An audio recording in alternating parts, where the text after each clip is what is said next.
જૂનાગઢ જિલ્લાના કેશોદ ખાતે સવારે 10:30ના સમયે પહોંચતી ભાવનગર વેરાવળ ટ્રેન નીચે જમ્પ લાવતા તેમનું ઘટના સ્થળે જ મોત નીપજેલ હતું। રેલવે પોલીસ દ્વારા તપાસ દરમિયાન તેવું પરિવારજનોને કહેવામાં આવેલ કે થોડા સમય પહેલા મૃતક સાગર દિનેશભાઈ કારિયાએ કોઈ મહિલા સાથે મૈત્રી કરાર કરેલ હતા અને તેમની સાથે અણબનાવ બનતા ગત રોજ પોલીસ સ્ટેશન કેશોદ ખાતે જઈ અલગ થયેલ હોય, જે બાબતે લાગી આવતા સવારે 10:30 વાગે કેશોદના પાનદેવ સમાજ નજીક બાઇક મૂકી રેલવેના પાટા પર જમ્પ લાવતા તેમનું મોત થયું હતું। હાલ કેશોદ સિવિલ હોસ્પિટલ ખાતે ડેડ બોડીને પીએમ અર્થે લાવવામાં આવેલ હતી। વધુ તપાસ રેલવે પોલીસ અને કેશોદ પોલીસ દ્વારા ચલાવવામાં આવી રહેલ છે। જે આ ઘટના બની છે એ મારો મોટો ભાઈ છે સાગર દિનેશભાઈ કારિયા। એને 2 મહિના પહેલાં મૈત્રી કરાર કરેલા હતા। બેનું મન દુઃખ થતા કે અમારે છૂટું થઈ જવું છે।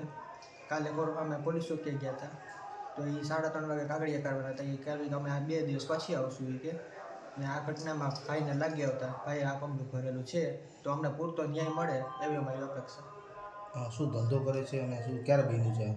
આ 10:30 વાગ્યાની ટ્રેનમાં બનેલું છે આજે, અને ભાઈ 1600 હરાવે છે।